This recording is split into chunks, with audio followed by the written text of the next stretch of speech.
de Sua Excelência Lourenço Ferreira Buia, at which we are honored by the presence of His Excellency Lourenço Ferreira Buia, governador de província de Sofala, Governor of Sofala Province, e Sua Excelência Manuel Rodrigues Alberto, His Excellency Manuel Rodrigues Alberto, secretário do Estado na província de Sofala, State Secretary for Sofala Province.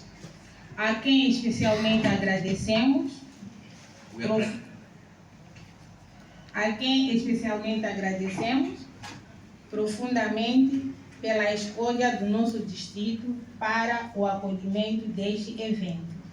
We are particularly grateful to them for choosing this district to host this event. Excelência, gostaríamos, em nome do governo do distrito,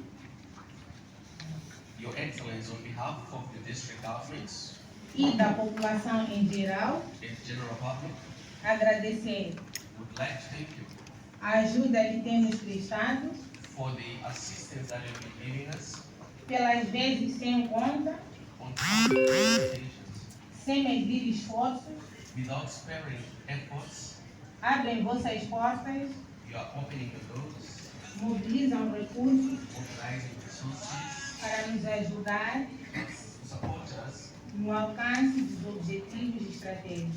of achieving our strategic objectives.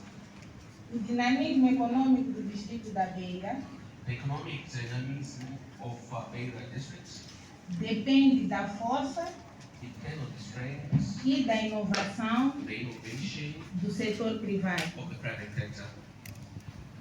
Estas notas de boas-vindas These welcome remarks, abrem portas they open to the door para um espaço